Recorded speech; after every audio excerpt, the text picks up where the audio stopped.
e queria dar-lhes todas as boas-vindas para esse segundo semestre do nosso Rezendinho para Todos. Fizemos aí uma pausa em julho, por questão logística minha, estava fora do Rio, num lugar com fuso horário muito à frente, ia ficar uma sessão meia-noite. Para mim, de meia-noite a 1 da manhã, achei confuso. E vamos retomando aos poucos, o pessoal está entrando, mas essa sessão depois fica gravada, amanhã vai para o nosso canal do YouTube.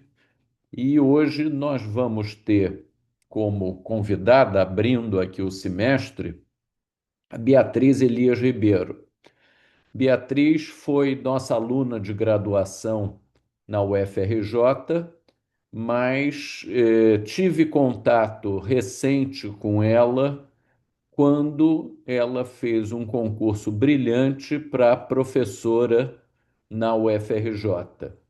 E a Beatriz teve um desempenho extraordinário e mesmo concorrendo com gente bem mais sênior do que ela não esmoreceu, foi lá e fez uma linda prova, de maneira que a Beatriz tem esse predicado, é uma menina preparada, valente, destemida e não à toa fez o MD-PhD. Isso é um programa que o aluno da UFRJ, alguns poucos alunos ultra capazes na UFRJ, têm a oportunidade de fazer o doutorado simultâneo à graduação. Então, Beatriz, eu te agradeço, você está conosco e espero que essas oportunidades que estejam aparecendo para você, você as aproveite todas. É isso que eu peço quando nas minhas rezas semanais para as minhas filhas, que elas tenham as oportunidades, que as identifiquem e que saibam aproveitá-las. Então, que as oportunidades sejam sempre numerosas para você, que as merece. Então, sem mais delongas, Beatriz vai nos falar sobre gestação pós-fertilização in vitro, estado da arte, um tema certamente interessante, com a palavra. Muito obrigada, professor Rezende. É uma honra para mim estar aqui com vocês hoje, ministrando essa aula. Vou tentar ser breve. Eu trago para vocês o tema gestação pós-fertilização in vitro e o estado da arte atual. Bom, a primeira fertilização in vitro aconteceu lá em 1978, quando os médicos Robert Edwards e Patrick Steptoe fizeram com que ocorresse o nascimento da bebê Louise, da Louise Brown, em 1978. E desde então as técnicas de reprodução assistidas vêm se popularizando muito. Há um aumento crescente das técnicas, elas vêm também perdendo um pouco do valor alto que antes elas tinham, que outrora elas tinham, e cada vez mais mulheres procuram as técnicas de reprodução assistida. Quem são essas mulheres? Bom, a mulher entrou no mercado de trabalho e passou a deixar a gestação hoje em dia para talvez um segundo momento, digamos assim, para um momento mais oportuno. E esse momento oportuno, às vezes, não segue a biologia feminina, a idade dos óvulos das mulheres. Então, a mulher vem envelhecendo, digamos assim, a idade da procura da reprodução assistida vem sendo cada vez maior. E essas pacientes, elas trazem consigo mais doenças crônicas também, e que doenças crônicas essas que intercorrem na gestação. A gente tem cerca de 10 a 15% dos casais em idade reprodutiva apresentando infertilidade, que é a incapacidade de prover uma gestação por mais do que 6 meses de tentativas, em torno das 35 semanas. Um em cada 6 pessoas experimentam infertilidade em algum momento da vida, e a gente está falando de diversas causas. Causas como anovulação crônica, fatores tuboperitoneais, quando as trompas não estão pérvias, endometriose e adenomiose, e fatores masculinos. A taxa de sucesso da fertilização in vitro está diretamente associada à idade materna. Quando a gente tem uma paciente com menos de 40 anos, ao longo de ciclos repetidos de FIV, a gente tem a chance aí de até 70% de atingir uma gestação.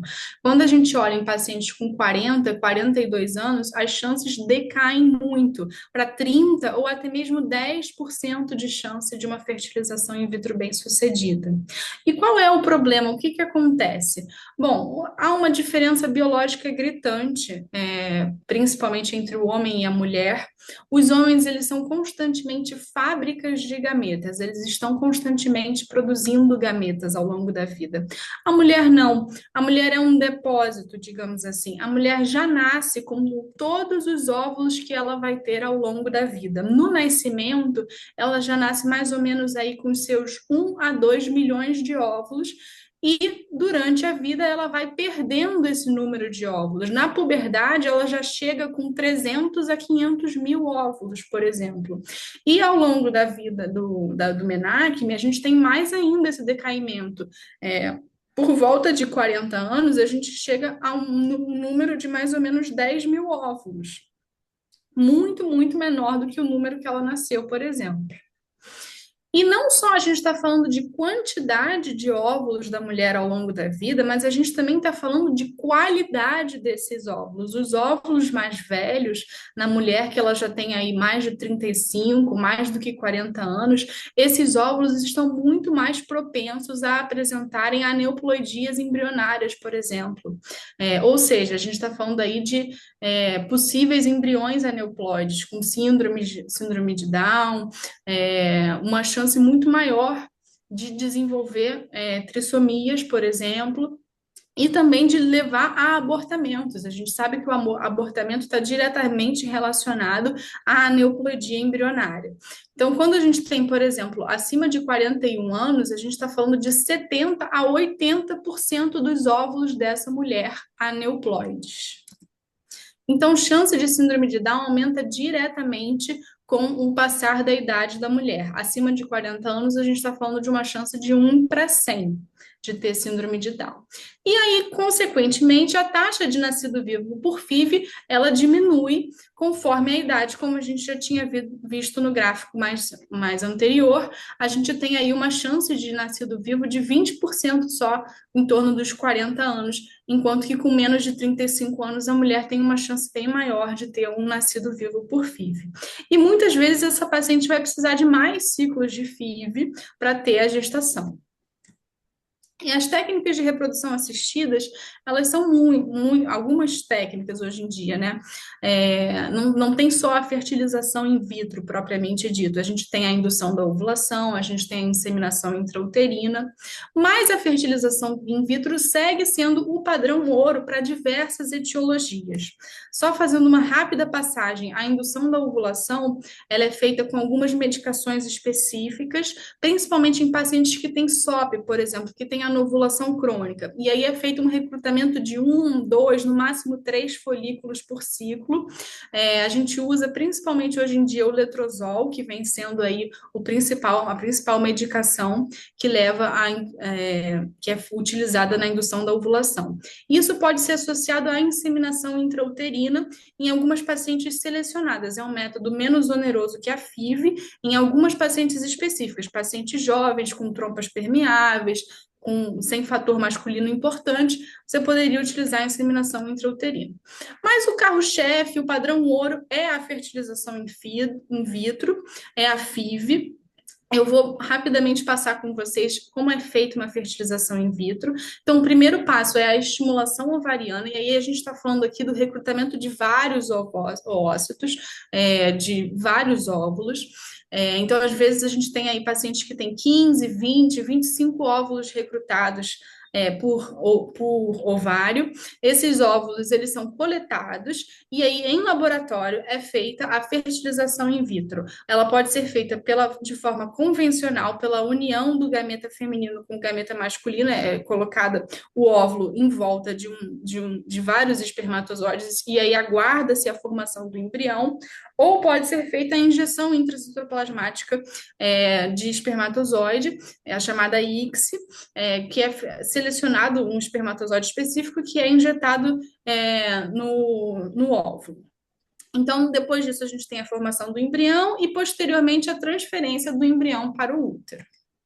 A estimulação ovariana é feita com uma série de medicações, eu não vou entrar em detalhes sobre todas essas medicações, mas a gente faz inicialmente com gonadotrofinas, a estimulação ovariana. Depois da estimulação, quando a gente tem óvulos, oócitos, acima de folículos, né, perdão, acima de 14 milímetros, a gente faz um bloqueio ovulatório para evitar a ovulação precoce, aí a gente usa antagonistas do GnRH ou progestágenos.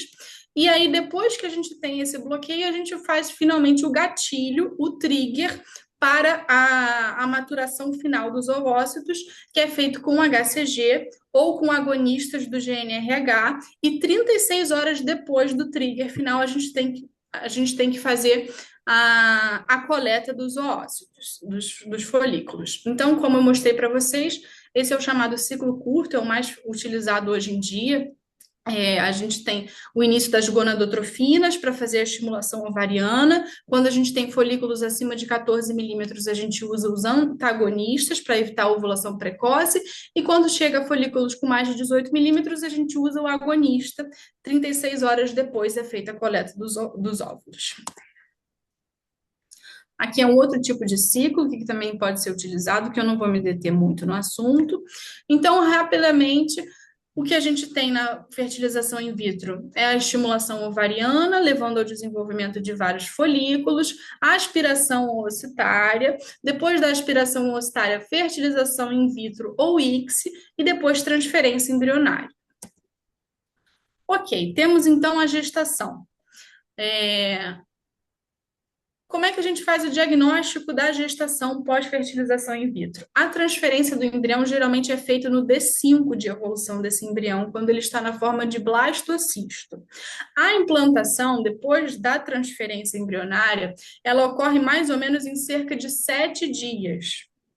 E então, o primeiro beta-HCG pode ser realizado depois de 9 dias da transferência embrionária. Como é que a gente calcula a DUM? Nesse caso, a gente não vai ter uma DUM verdadeira, a gente vai fazer um cálculo de DUM. A gente considera o dia da transferência, menos 5 dias, que seriam os dias de evolução do embrião, menos 14 dias, que seria o tempo aí para uma ovulação, se houvesse um ciclo natural. E assim a gente calcula a data da última menstruação que a gente usa para datar a gestação. Bom, e entrando agora nos cuidados pré-natais pós-FIV. A gente sabe que a FIV ela vai estar associada a uma série de desfechos, tanto maternos quanto os fetais. E aí, para citar rapidamente alguns desfechos maternos, a gente vai estar falando de aumento de doenças hipertensivas, aumento de diabetes gestacional, aumento de risco de parto prematuro. A gente pode estar falando também de baixo peso ao nascer, aumento de desordens de neurodesenvolvimento, e vamos ver então isso adiante. A primeira coisa que a gente fala quando a gente está falando da FIV, que muito se conhecia antigamente, que muito se falava, era da gemelaridade. A gemelaridade é uma das complicações mais conhecidas da fertilização in vitro. Por quê? Porque antigamente se utilizava a transferência de mais de um embrião. E isso vem caindo por terra. Hoje em dia, as diretrizes das sociedades europeias e americanas, elas orientam para que seja feito somente a transferência de um único embrião. Por quê? Para justamente diminuir as taxas de gemelaridade. A gemelaridade, como a gente sabe, está associada a diversos riscos. Risco de parto prematuro, risco de restrição de crescimento fetal, de pré-eclâmpsia, de diabetes, nas monozigóticas, de transferência feto-fetal. Então, a diminuição da gemelaridade é uma coisa que se busca atualmente, com a redução da transferência embrionária para só um embrião. Isso vem diminuindo significativamente a taxa de gemelaridade.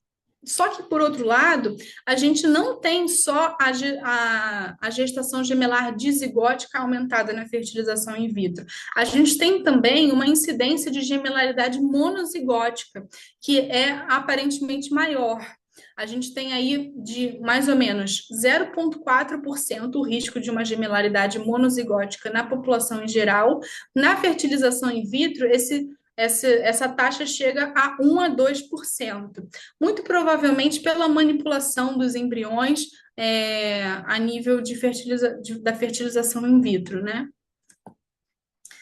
Muito bem. E entrando então agora na parte de acompanhamento de primeiro trimestre. Alguns hábitos, eles são universais no pré-natal, então a gente não deixa de citá-los, mas a gente já conhece. A cessação do tabagismo, né? O tabagismo está associado a diversos desfechos negativos, DPP, natimortalidade, CIUR, então a cessação do tabagismo e a cessação do alcoolismo. A gente sabe que não tem limite seguro de uso de álcool na gestação, também está associado a CIUR, problemas comportamentais, então os dois não são preconizados. O exercício, de evidência, a gente não tem evidência que comprove que o exercício, mesmo extenuante, cause algum desfecho negativo, algum desfecho adverso na gestação.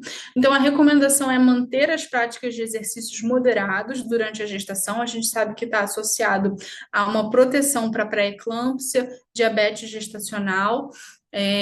Então, o exercício é muito preconizado na gestação e a suplementação de ácido fólico no primeiro trimestre, também extremamente preconizada para prevenir defeitos de tubo neural.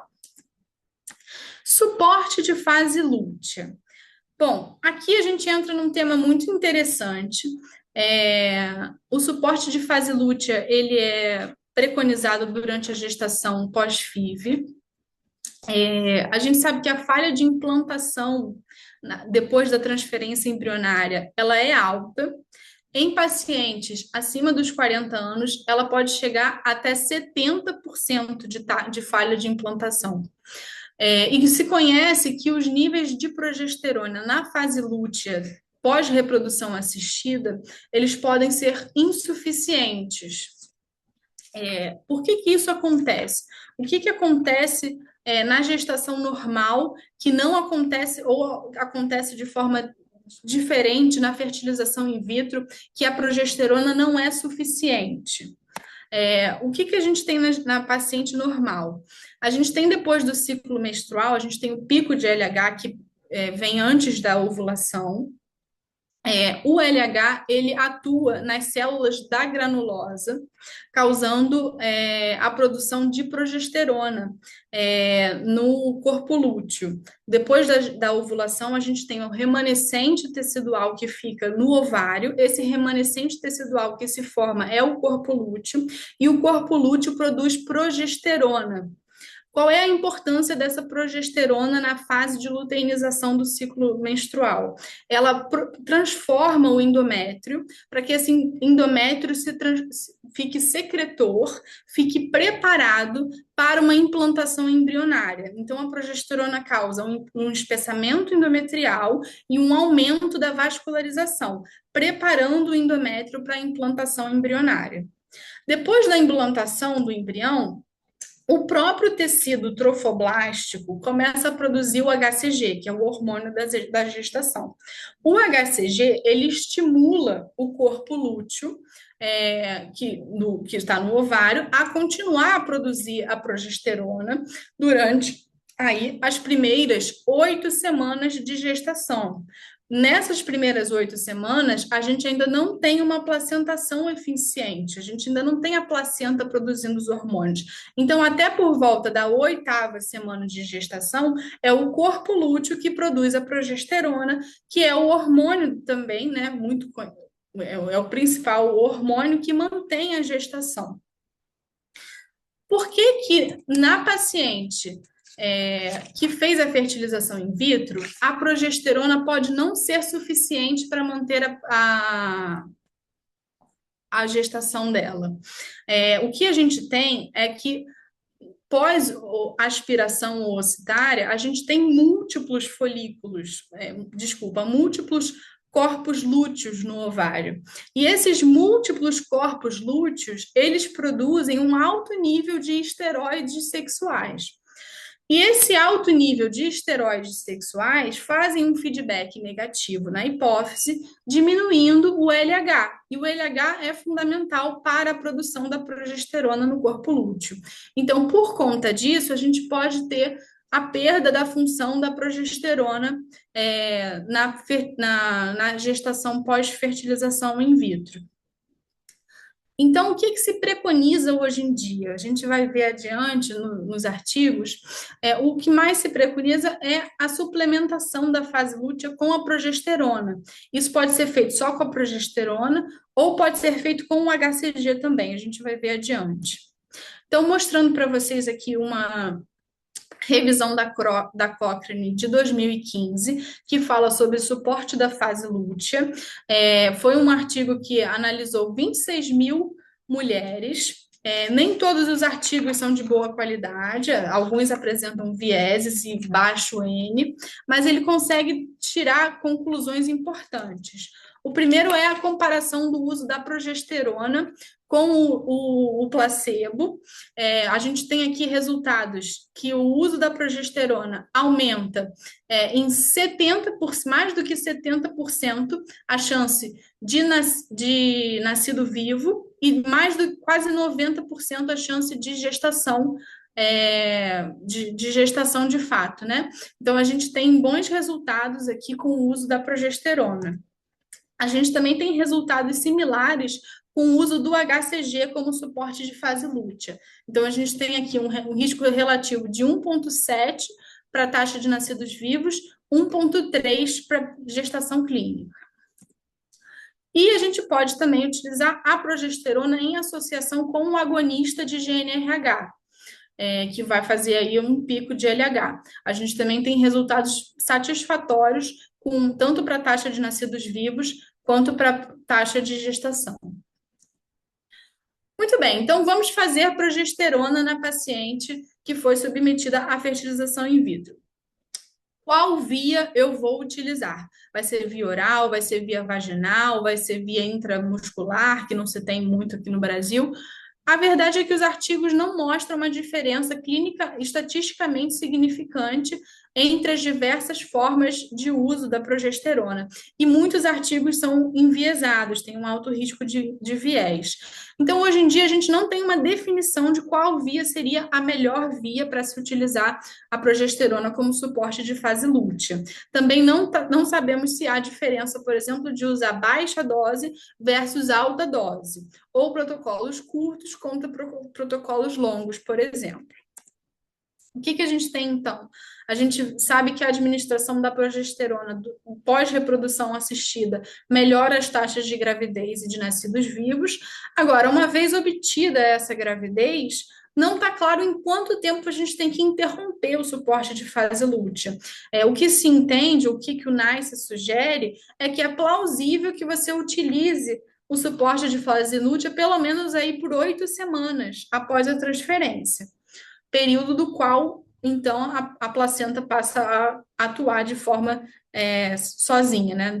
Seja desnecessário o suporte da fase lútea. Muito bem. Sabemos que a progesterona é eficaz na fase lútea. E a heparina, ela tem algum benefício como suporte de fase lútea?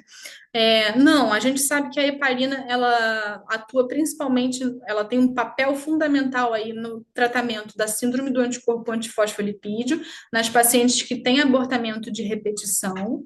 Só que para melhorar a implantação pós-fertilização in vitro, a gente não tem bons resultados, os estudos têm uma qualidade insuficiente e a gente não tem ainda conclusões definitivas sobre o uso da heparina como suporte de fase lútea. Então, a gente ainda não tem essa indicação. Muito bem. Seguindo adiante, vamos falar um pouquinho de rastreio de aneuploidia. Como a gente viu, as pacientes elas estão engravidando cada vez mais tarde, as pacientes que procuram a reprodução assistida, elas têm cada vez mais idade e têm cada vez mais óvulos com riscos de estarem aneuploides.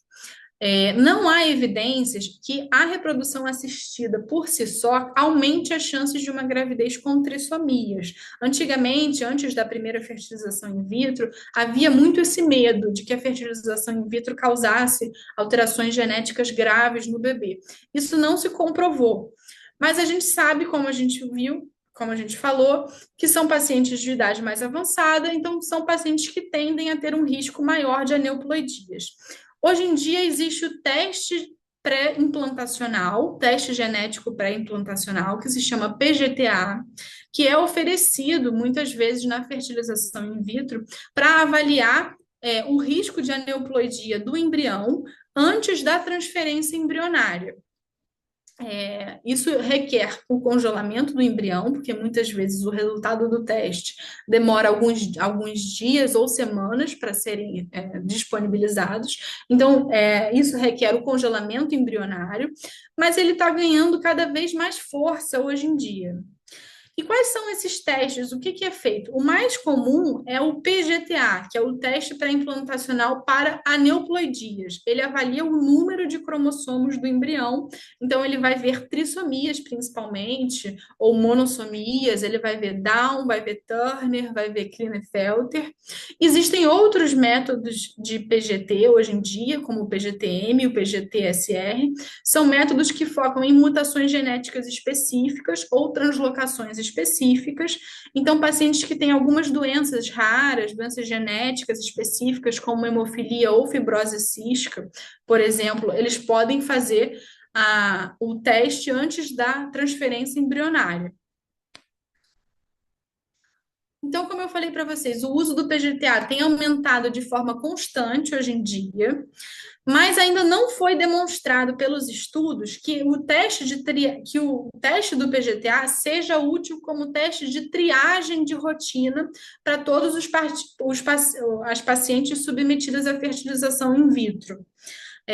O que a gente vê é que o uso do PGTA, apesar dele diminuir a taxa de transferência de embriões aneuploides, ele não aumenta a taxa cumulativa global nas pacientes pós-fertilização in vitro. Ou seja, ele não aumenta a taxa de nascidos vivos, por exemplo, mas ele diminui a chance de você transferir o embrião aneuploide. Até no abortamento, se questiona, né, nos pacientes que têm abortamento de repetição, se ele pode ser utilizado de forma rotineira. Só que a ESHRE, que é a Sociedade Europeia de Reprodução Humana, né, o que as sociedades tanto europeias quanto americanas, o que elas preconizam é que não é recomendado como uma forma de triagem rotineira, mesmo nas pacientes com abortamento recorrente, porque a gente não tem essa melhora ainda descrita nas taxas de nascidos vivos. Fiz um PGTA pós-fertilização in vitro. Isso exclui o rastreio de primeiro trimestre de trissomia? A resposta é não. A gente não tem uma exclusão da necessidade de fazer o rastreio de primeiro trimestre nas pacientes submetidas à fertilização in vitro, porque elas têm um PGTA normal. O que a gente sabe? O que todas as diretrizes mais importantes recomendam? Sociedade Europeia Sociedade Europeia de Reprodução Humana, Sociedade Americana de Reprodução Humana, Colégio Americano de Obstetras. O que eles orientam é que as pacientes submetidas à FIV, mesmo com PGTA normal, elas recebam o mesmo aconselhamento pré-natal oferecido às gestantes, no geral. Por quê? Porque a gente está falando de pacientes que podem estar submetidas, por exemplo, a um mosaicismo embrionário. O que é um mosaicismo embrionário? É quando a gente tem duas linhagens celulares com constituições cromossômicas diferentes no mesmo embrião. O PGTA ele é feito a partir de uma biópsia do trofo ectoderma, da parte mais externa do embrião. da parte que não vira embrião. Então, você pode ter um mosaicismo embrionário e ter uma parte do embrião com uma constituição cromossômica genética diferente, por exemplo, do trofo ectodérmica. Então, a gente teria um PGTA que não refletiria necessariamente a composição genética do feto. E nem todas as alterações genéticas são avaliadas pelo PGTA. Mostrei para vocês que o PGTA só vê ao número de cromossomos, né, por exemplo. Ok, então vamos fazer o rastreio de primeiro trimestre. Esse rastreio de primeiro trimestre, ele vai ser igual na paciente pós-FIV? Essencialmente, sim, ele vai ser igual. Como é que é feito hoje em dia o rastreamento de primeiro trimestre para trissomia? A gente leva alguns fatores em consideração. O primeiro deles é o fator de idade materna. A gente leva em consideração também fatores ultrassonográficos, e aí principalmente a translucência nucal, mas também, além da translucência nucal, presença de osso nasal, alteração em ducto venoso, algumas alterações estruturais, né, ultrassonográficas. E marcadores séricos, bioquímicos, que a gente pode utilizar, como, por exemplo, o PA-PPA e o beta-HCG. A gente sabe, pelos estudos, que os marcadores bioquímicos, eles podem estar alterados depois de uma fertilização in vitro. Então, o que a gente tem de alteração principal? Há uma redução do PA-PPA na gestação pós-fertilização in vitro, ou na gestação pós-ICSI. Principalmente naqueles que são transferidos a fresco. Nos estudos, o que a gente tem como mais encontrado nos estudos é a presença de um PA-PPA em torno de 0,8 múltiplos da mediana. Nas gestações com trissomias ou com aneuploidias graves, a gente costuma ver um PA-PPA em torno de 0,5 múltiplos da mediana. Então, quando a gente olha o PA-PPA mais baixo, a gente pensa que esse rastreio do primeiro trimestre na paciente pós-FIV, ele pode vir com valores com taxas de falso positivo maior. O beta-HCG também pode ter resultados alterados, mas a gente não tem evidências robustas ainda sobre essas alterações, não tão robustas como a gente tem com o PA-PPA. Bom, então temos uma taxa de falso positivo maior no rastreio, o que leva à necessidade, ou levaria, né, principalmente à necessidade de fatores de correção específicos pós-fertilização in vitro. Não sei dizer, e aí deixo até essa pergunta para quem faz medicina fetal, se isso é feito na prática, se há fatores de correção para marcadores séricos pós-fertilização in vitro. Lembrando aqui alguns detalhes também do rastreio de aneuploidias, é que nas pacientes submetidas a ovo-doação, a gente vai levar para o cálculo do risco da síndrome de Down a idade da paciente doadora e não da paciente receptora. Isso é muito importante. A gente vai pensar sempre, então, se a gente está diante de um óvulo de uma paciente de 30 anos, a gente vai considerar 30 anos como a idade a se considerar no rastreio. E o NIPT pode também ser utilizado como teste de rastreio para aneuploidia. Ele não parece estar alterado após a fertilização in vitro, então ele pode ser aí uma carta na manga para se utilizar como método de rastreio de aneuploidia. E gestações gemelares, esse rastreio pode ser um pouco mais complexo. A gente sabe que os níveis de PA-PPA e beta-HCG, eles podem naturalmente estarem alterados nas gestações gemelares, e um feto pode mascarar alterações em outro feto. Então, nas gestações gemelares, o valor dos marcadores bioquímicos ainda é incerto. Ainda faltam algoritmos robustos para uso, né, nessa população. Mas a translucência nucal continua um fator útil que não se altera. Muito bem, fechamos rastreio de aneuploidias. Vamos falar agora um pouquinho sobre rastreio de pré-eclâmpsia.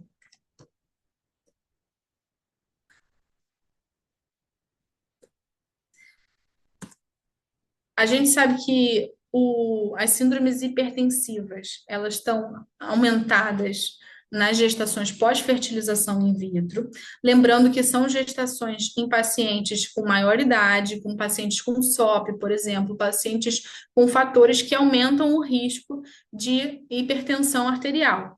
Mas ainda assim, é um fator isolado, o risco aumentado de hipertensão arterial nas pacientes pós-fertilização in vitro.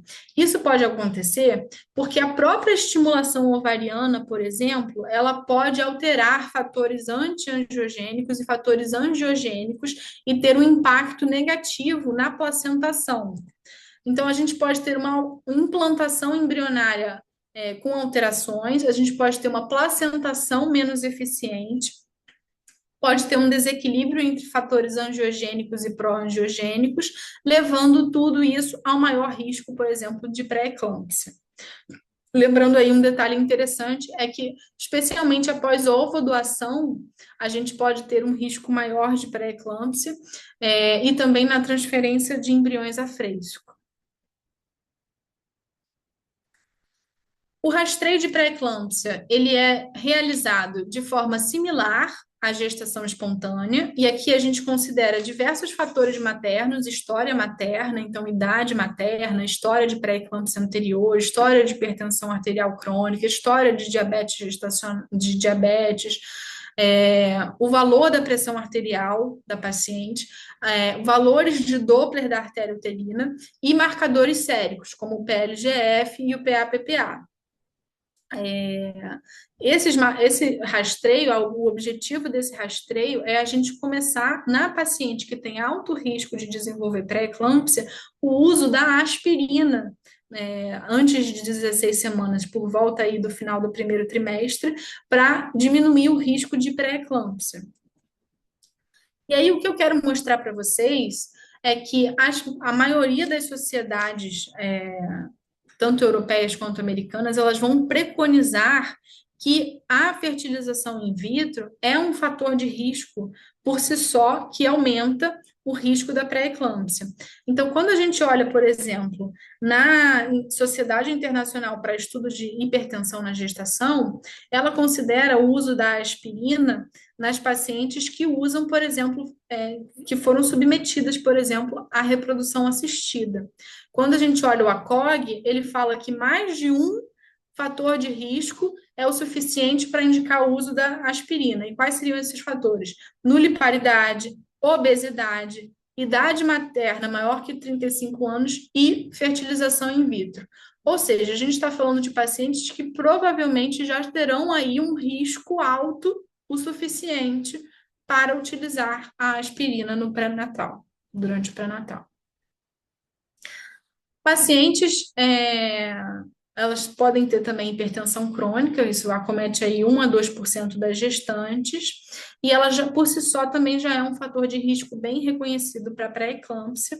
Lembrando que nas pacientes com hipertensão crônica, a gente tem que vão fazer fertilização in vitro, a gente tem uma janela de oportunidade boa para fazer a alteração dos fármacos antihipertensivos para os fármacos que podem ser utilizados na gestação. Aí, como eu falei para vocês, diabetes gestacional, aumenta-se o risco da DMG na gestação concebida por fertilização in vitro. Lembrando que a gente pode ter alguns vieses de confusão nesse caso, como, por exemplo, SOP, idade avançada, histórico de DMG, gemelaridade. Mas, se a gente não considerar os fatores de confusão, a gente tem só pela reprodução assistida também um risco aumentado de DMG pós-FIV. E aí a gente tem um mecanismo interessante que pode causar o aumento do risco da diabetes gestacional, que é a progesterona, utilizada no suporte da fase lútea, pode aumentar a resistência insulínica. Então, pode levar ao desenvolvimento aí da diabetes gestacional. Síndrome dos ovários policísticos. São pacientes que vão procurar os tratamentos de infertilidade. São pacientes que apresentam o dobro de chance de serem obesas e de estarem associadas a outras comorbidades. como, por exemplo, a pré-eclâmpsia, como, por exemplo, a diabetes gestacional. Então, são pacientes para a gente também ficar de olho durante o pré-natal pelo risco de comorbidades associadas. Muito bem. Risco tromboembólico.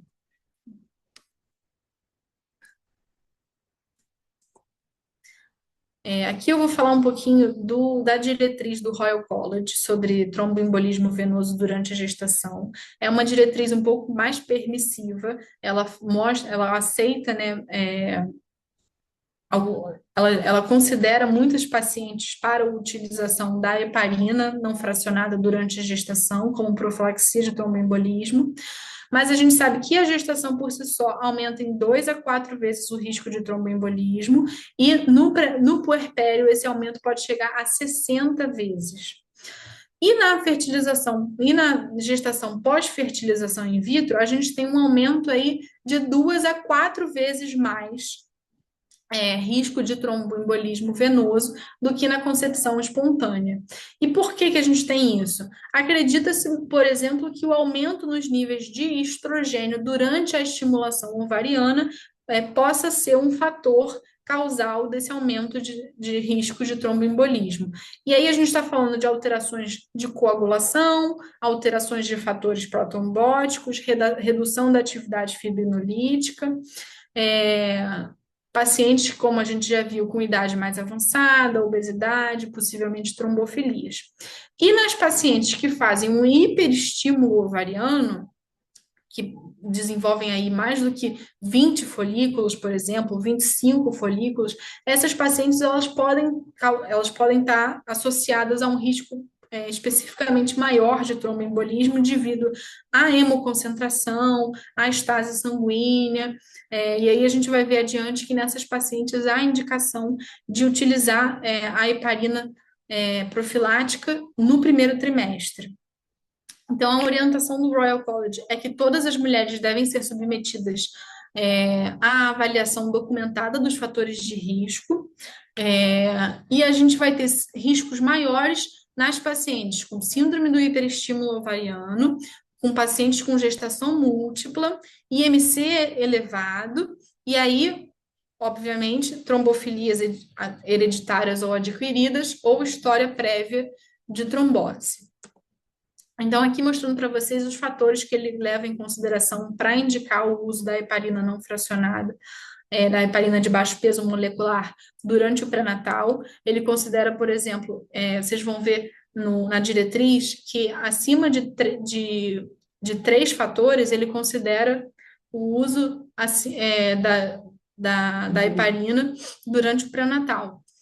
E aí a gente tem, por exemplo, idade maior que 35 anos, obesidade, fumo, gestação múltipla, e aí a síndrome do hiperestímulo ovariano e a utilização da fertilização in vitro. Beleza. Então, para vocês pensarem que são pacientes aí possivelmente que devem ser submetidas ao uso da heparina não fracionada durante o pré-natal. Hipotireoidismo. A gente tem que tratar também durante o pré-natal. Ele está associado à pré-eclâmpsia, à mortalidade perinatal, a abortamento espontâneo, abortamento de repetição, parto prematuro. O tratamento com a levotiroxina melhora bastante a taxa de nascidos vivos e reduz a taxa de abortamentos espontâneos. E isso é principalmente importante no primeiro trimestre, quando o bebê ainda não tem a produção própria de hormônios tireoidianos e está em pleno desenvolvimento cerebral. Nessas pacientes, a gente busca um alvo de TSH abaixo de 2,5, principalmente. Obesidade.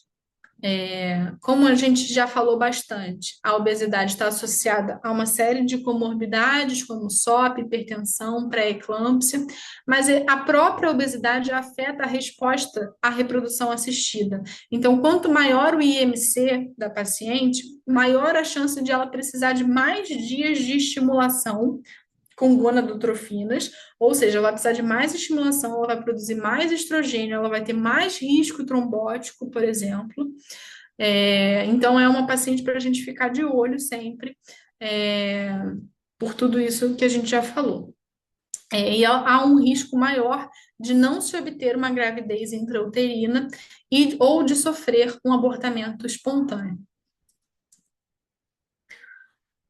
Malformações congênitas. A gente tem um risco ligeiramente aumentado de malformações congênitas em gestações únicas pós-fertilização in vitro. A gente tem um risco aí relativo de 1,3 de cromossomopatias, de 1,18 de defeitos urogenitais e 1,22 de defeitos circulatórios. Lembrando que o casal infértil, ele pode justamente ser infértil porque ele traz malformações, né? Então, a gente pode ser por isso a associação da fertilização in vitro com malformações congênitas. E há uma associação de transferência de embriões a fresco maior nesses pacientes com malformação. Parto prematuro. É interessante que a fertilização in vitro, né, a reprodução assistida, ela está diretamente associada a uma incidência maior de parto prematuro. E isso, uma incidência de até 2 vezes mais parto prematuro, em comparação com a gestação espontânea. E isso inclui tanto partos prematuros espontâneos, quanto partos prematuros iatrogênicos. O iatrogênico é mais fácil de a gente entender, porque a gente pode pensar na paciente que tem pré-eclâmpsia, na paciente que tem diabetes gestacional, na paciente que pode ter aí uma necessidade de um parto mais prematuro, né, iatrogênico. Mas o parto prematuro espontâneo, a gente não tem tanta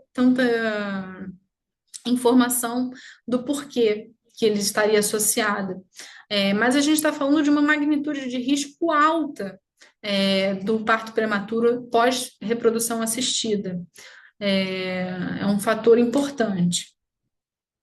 E além disso, não só o parto prematuro, mas a fertilização in vitro está associada também a um baixo peso ao nascer. Mais de 25 mil mulheres, né, nessa última meta-análise que eu trouxe para vocês, tem uma associação com 1,65 vezes o risco de baixo peso ao nascer pós-fertilização in vitro. Especificamente, é um risco especialmente menor em uso de embriões congelados. Bom, agora me dirigindo já ao final da aula, a gente tem também, não menos importante, digamos assim, a gente tem um aumento de risco de placenta prévia nas pacientes de gestação de reprodução assistida. É um risco que pode ser até 6 vezes maior na reprodução assistida. E a gente vê que a criopreservação parece não estar associada tanto ao risco de placenta prévia quanto na transferência de embriões a fresco. E associado à placenta prévia, a gente pode ter também um risco maior de vasa prévia nessas pacientes. Então, são pacientes para a gente ficar sempre muito de olho pelo risco. Por último, eu queria trazer para vocês consequências a longo prazo da fertilização in vitro. Isso ainda é um mundo pouco explorado, se sabe pouco. Eu trouxe para vocês aqui esse artigo. Ele associa principalmente a fertilização in vitro a doenças metabólicas a longo prazo, como resistência insulínica, hipertensão e maior IMC. E aí a gente pode até pensar em alterações epigenéticas fazendo parte aí importante nessas causas metabólicas, pensando que na ovodoação, por exemplo, a gente pode ter mães gestantes pós-ovodoação que são obesas, que têm hipertensão, que têm diabetes, e isso causar um risco maior de resistência insulínica, hipertensão e IMC alto na prole, né? Uma associação também com asma, parece que a gente tem aumento aí de 20% de chance de asma pós-FIV. Alguns estudos levantam a chance de puberdade precoce, mas os dados são conflitantes ainda. Neoplasias, há um possível aumento de neoplasias do sistema nervoso central, especificamente com transferências de embriões a fresco ou de embriões de estágios mais precoces. e intercorrências no desenvolvimento neurológico ao longo dos anos, a princípio parece não ter muitas alterações.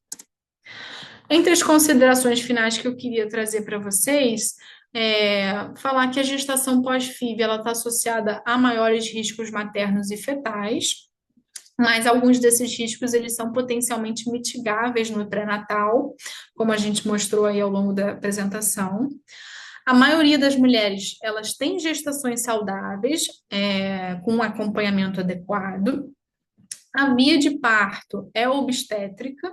A gente sabe que muitas pacientes pós-fertilização in vitro acabam indo para a cesariana por uma série de motivos, mas não há evidências robustas que comprovem que haja melhora ou alteração, levando a uma via cesariana em comparação com um parto normal. E a Sociedade Europeia de Reprodução Humana orienta, e aqui eu acho bem importante citar, que haja um acompanhamento psicológico de rotina nas pacientes submetidas à reprodução humana, porque são pacientes que estão lidando com muita ansiedade, com muito estresse, com muita frustração, é, apresentando possivelmente alterações no próprio relacionamento e um impacto financeiro também associado. Então, nessas pacientes, ficar de olho específico na saúde mental dessas pacientes, dessas gestantes. Muito obrigada. Aqui eu deixo meu contato. Foi ótimo, Beatriz. Talvez você pudesse sair do compartilhamento, que aí a gente se vê melhor aqui na conversa. Gente, eu adorei e eu sou suspeito que eu já sou fã da Beatriz desde que nos revimos recentemente. Já estou vendo ali o Cristo de mão levantada, então deixa ele fazer as considerações. Ele está aplaudindo. Então, deixa eu já fazer umas considerações, Beatriz. Primeiro, e aí, como teu professor, eu posso sugerir que você use o jargão habitual. Eu demorei a entender o que você estava falando, PA, PPA. O povo fala papiar, né? Não é o chique, mas é o mais usual. E o rastreio bioquímico, ele perdeu muito com o NIPT. É, eu que vejo muita paciente pós-FIV e muitas delas tendo feito lá o diagnóstico pré-implantacional, fica um pouco sem sentido fazer o NIPT. Aí o Christus eu queria depois ouvi-lo, mas não é fundamental a TN, não para o rastreio das aneuploidias, mas porque a TN pega outras coisas e esse exame morfológico do primeiro trimestre ele tem a oportunidade de diagnosticar muita coisa além da aneuploidia. Então, depois queria ouvir o Christus. Do mesmo passo, o rastreio da pré-eclâmpsia que hoje eu acho importantíssimo, mas ser FIV já indica o uso de aspirina. Então, o rastreio ele apenas vai quantificar numericamente qual é o risco de pré-eclâmpsia, mas já é um critério major para receber aspirina, o fato de ser gravidez oriunda de FIV. Mas depois queria eu ouvi o Christus em relação a isso e em seguida, professor Bezecri que levantou a mão. Christus, o que você acha do NIPT numa mulher que já fez o pré-implantacional? Me parece redundante. Olá, boa noite. Parabéns, Beatriz. Foi excelente a aula. Eu aprendi bastante aqui. Foi realmente trouxe bastantes informações. Foi super didática, muito boa. Excelente aula. Bem, com relação ao NIPT, é exatamente isso, professor. Acaba sendo meio redundante. A crítica com relação a biópsia, né? Se a gente precisaria fazer mais algum rastreio ou não, exatamente o que o senhor falou, né? O morfológico de primeiro trimestre não vê só aneuploidias, né? Vê malformações estruturais e pode rastrear outras doenças genéticas que não necessariamente vão aparecer na biópsia do embrião. Na verdade, pode até haver aneuploidias que estejam caracterizadas em mosaicos. né? Então, às vezes pega, você consegue identificar, não consegue identificar exatamente uma doença, vem como normal e tudo mais, mas às vezes esse embrião pode. Isso é raríssimo acontecer, tá? Mas eu concordo com o senhor. Acho que é melhor fazer um bom morfológico de primeiro trimestre. E se tiver alguma alteração, alguma coisa e tiver que prosseguir o exame genético, aí sim pensar em algum exame invasivo. Aí, dependendo do que estiver suspeitando, talvez seja melhor esperar até a amniocentese, nem fazer a biópsia de vírus, justamente por causa desse risco de mosaicismo. A Beatriz também tinha falado alguma coisa em relação. Ah, sim, sobre o PAPA, né, sobre os marcadores bioquímicos de primeiro trimestre. Se a gente usar alguns algoritmos que estão disponíveis gratuitamente, como o da Fetal Medicine Foundation, ele leva em consideração a FIV. Então, esse negócio que você falou de 0,8 múltiplos na mediana, as aneuploidias estariam, por exemplo, trissomia do 21 estaria 0,5, ele leva isso em consideração. Ele faz esse ajuste na hora de calcular o risco. Mas eu também concordo com o professor Jorge. Na maioria das vezes, essas pacientes ou já vêm biopsiadas, ou hoje em dia tem um NIPT. Eu não sei se realmente vai acabar perdendo um pouquinho espaço de marcadores bioquímicos, especificamente de aneuploidias, né? Entre os bioquímicos e o NIPT, eu não tenho dúvida. Eu Ah, acho que o sim. NIPT. Eu acho que essa mulher, se não fez um pré-implantacional, ela é uma forte candidata para NIPT. Quer dizer, é uma mulher que já usou os recursos possíveis, então por que não usar mais esse? Acho que o NIPT, para essa população aí, estaria bem indicado. Concordo. Professor Benzecri, depois Nilson.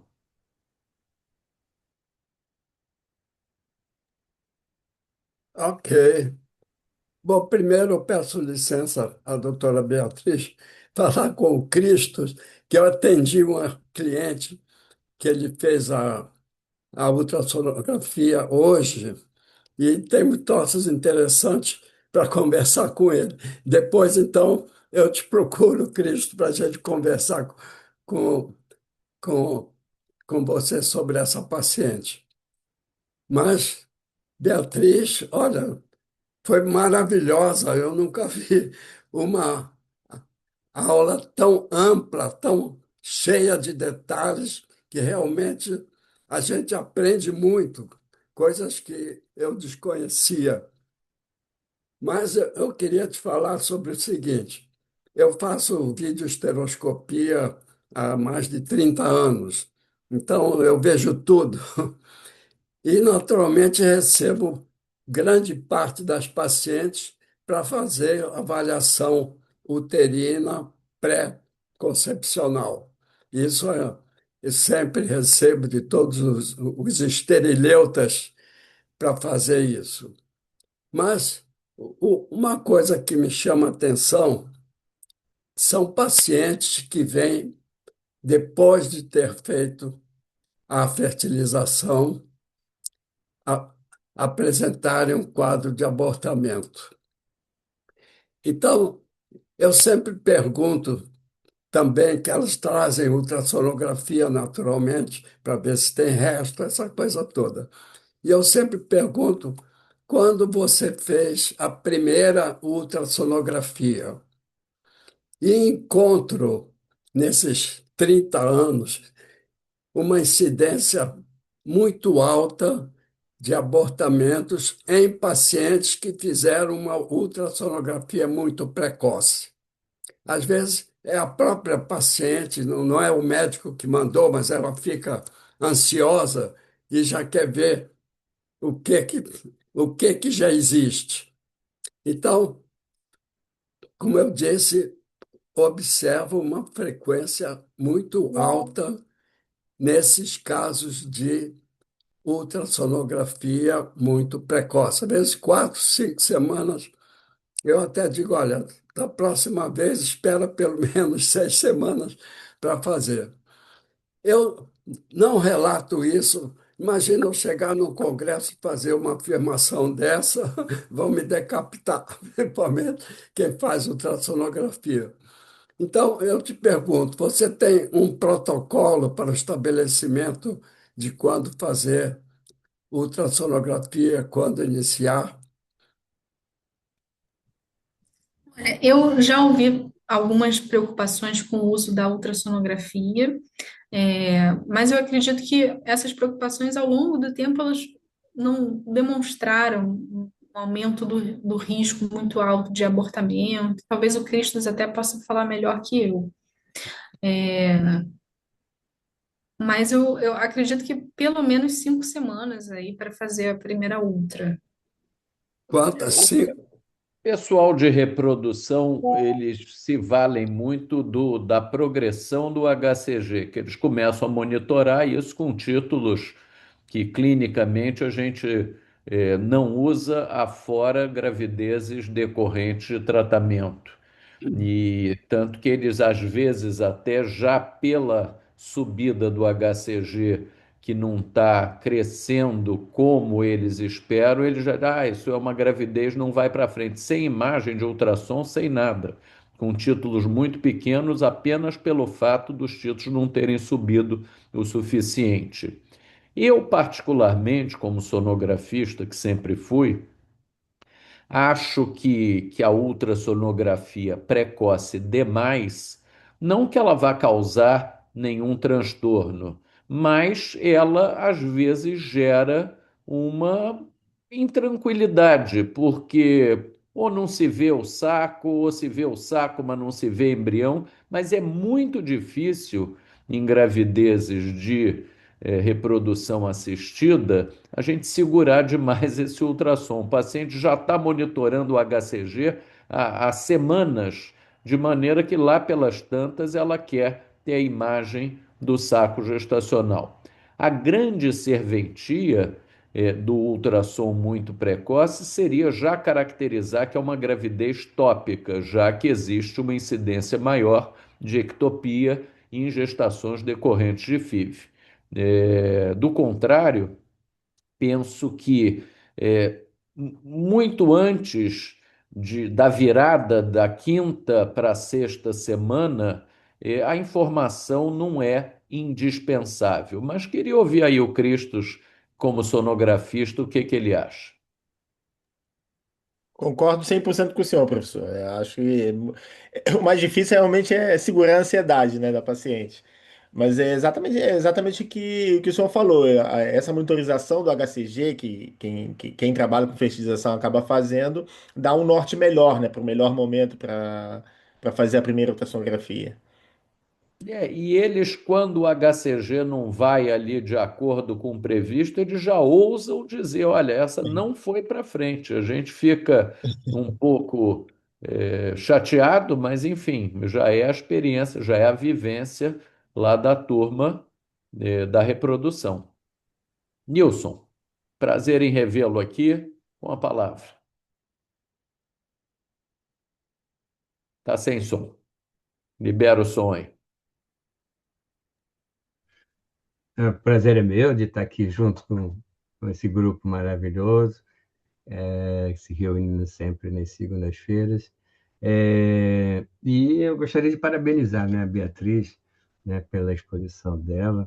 É um tema bem extenso, mas que foi muito bem, né, descrito, planejado e apresentado, né? Eu fiquei feliz logo no início quando você falou sobre heparina. Quando botou heparina, sempre para mim a heparina sempre é um problema. E fiquei feliz que você falou, comentou que realmente não tem essa indicação, né? Mas aí depois lá adiante você comentou sobre os protocolos, isso é em relação ao resultado da FIV, né? Mas em relação à profilaxia de tromboembolismo, você comentou, se não me engano, que teria indicação, né, de se fazer heparina nessas pacientes. Foi isso que eu entendi? Não?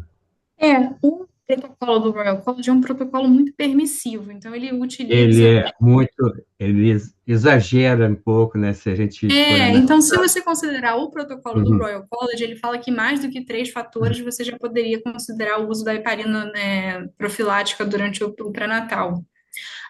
Mas é isso, a gente não utiliza tanto na prática clínica esse protocolo, né? Exatamente. Eles recomendam assim, para começar, se for no início da gravidez, tem que ter 4, né, fatores de risco, e após 28 semanas, se tiver 3 fatores de Três risco. fatores, E isso. entre esses fatores tem a fertilização, né, como um dos fatores. Tá, então tá bom, eu entendi também. E concordo com o Va- professor Rezende em relação à aspirina, né, e o rastreio de pré-eclâmpsia. Eu acho que o paciente já tem indicação e acho que fazer um rastreio, é, a gente ter um gasto muito grande, né, para você fazer um rastreio, uma paciente que a gente tem já um risco aumentado. É como a gente também vê no nosso pré-natal lá de doenças autoimunes e trombofilias, né? Todas elas recebem aspirina, né?